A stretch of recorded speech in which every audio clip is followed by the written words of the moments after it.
everyone. This is a CBS News special report. I'm Jerika Duncan in New York. We are coming on the air tonight to report yet another mass shooting in this country. At least 2 people have been shot and killed at Brown University in Providence, Rhode Island. That is according to the city's mayor, Brett Smiley, who also says 8 people are in critical but stable condition. The shooter is still at large. The mass shooting happened earlier this afternoon on campus. There was a news conference by local authority moments ago. Let's listen in.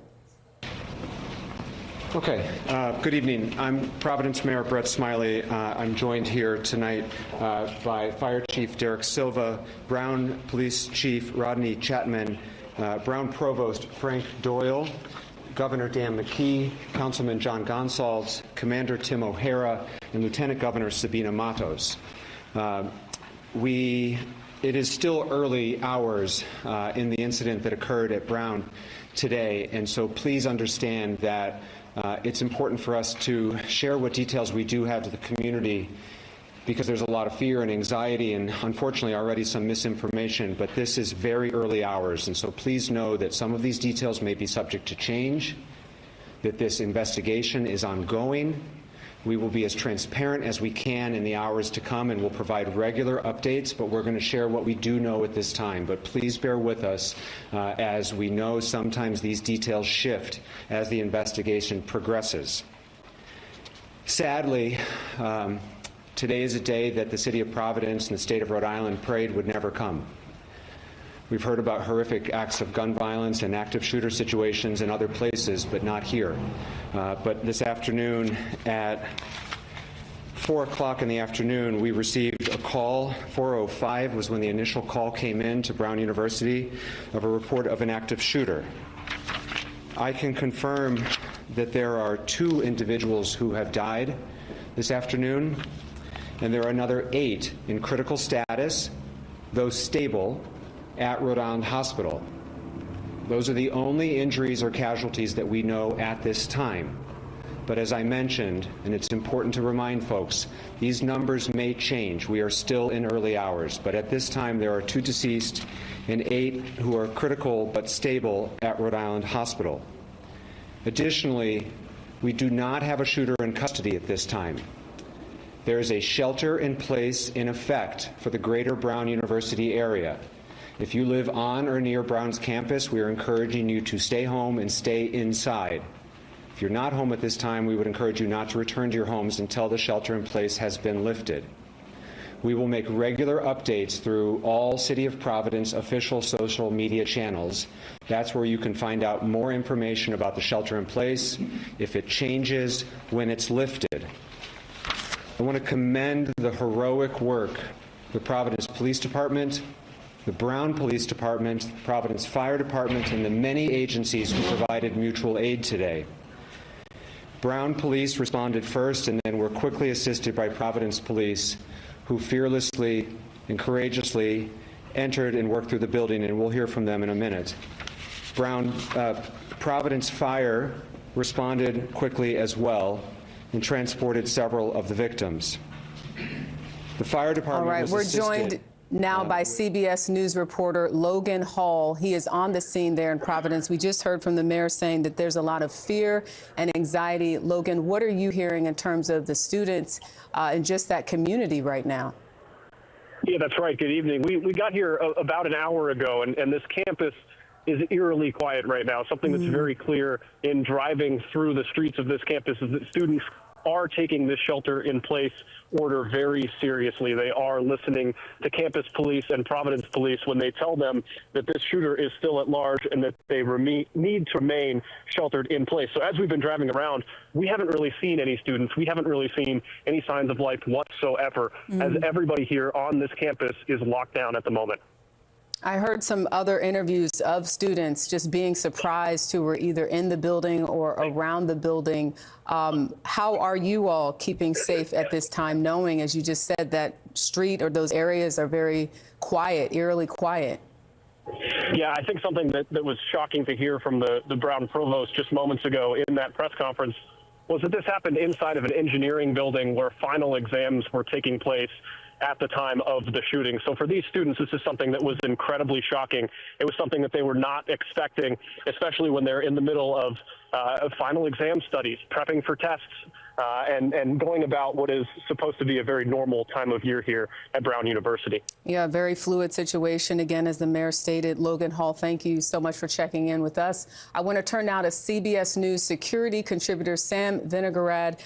Sam, we've been here before. What can you tell us just about what happens now with this investigation? It sounds like there's still a lot to learn, and it's very early. The mayor asking for patience as they try to figure things out.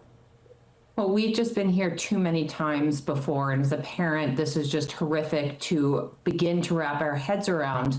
At this point, we are still in the threat mitigation period. There is still very clearly an active threat to the public based on the fact that the suspect is not yet in custody. What that means is that at this moment, various law enforcement partners at the campus, city, state, and federal level, we know the FBI is also involved, are working to identify who the suspect or suspects are. That will likely include eyewitness interviews with individuals who may have seen the suspect, combing video and aerial footage of the individual, both within the building, ostensibly there are video cameras there, and when this individual fled. And from there, trying to make an identification. We may at some point see requests for the public to assist with that. Unfortunately, having been involved in the aftermath of these kinds of horrific campus security events, we also know that there are reunification points being set up and various communications between the university, campus officials, administrators, parents, and students to try to identify who was hurt and who is safe and who is not. So that's all ongoing at this time. And Sam, just help us understand, because we see all the images, the FBI, all these different law enforcement officials are there. This happened just after 4 o'clock. Are you surprised that they're not a little bit closer to having a suspect in custody and they're asking for this sort of patience? I mean, it is a big university, over 200 buildings, I think 150 square acres. But just give us a sense of how quickly sometimes these things come together and how this could be something that we're talking about even tomorrow in terms of maybe not having a suspect in custody.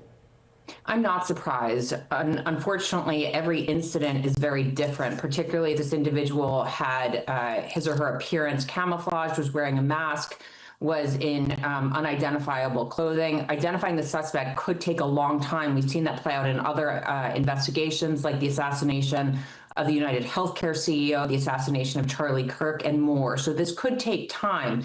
I am heartened to see the various levels of law enforcement, federal, state, local, and campus cooperating, because each has unique expertise that can come to bear to try to identify the suspect, to try to ensure that the suspect acted alone and that there are no other associated threats to the public, and to try to keep everybody safe. So when we get an ID on the suspect, there's really no way of knowing when that'll happen, but we do know all the law enforcement partners involved have different assets and techniques they can use to identify the individual or individuals involved. Yeah, and I do know at that news conference there was mention of someone as a male in all black, possibly that they were looking for. Sam, Logan, thank you guys so much for helping us understand what's happening at this hour. Our coverage will, of course, continue on CBS News 24/7. That's at cbsnews.com. This has been a CBS News special report. I'm Jericka Duncan in New York. WWL Louisiana Weekend News begins with breaking news.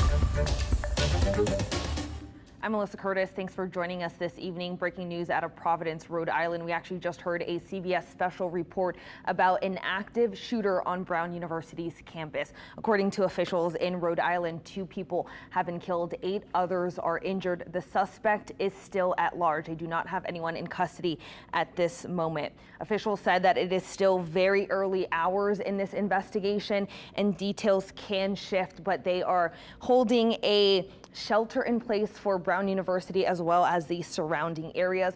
We just heard in that CBS special report that this shooting happened inside the engineering building on Brown University, where final exams were taking place. Students were studying, taking exams again as classes are ending before the holiday break. Again, 2 people dead, 8 others injured. This began around 4 p.m. this afternoon. No shooter in custody just yet. Of course, we'll keep you guys updated as soon as we get more information. But again, this is very early hours in this investigation.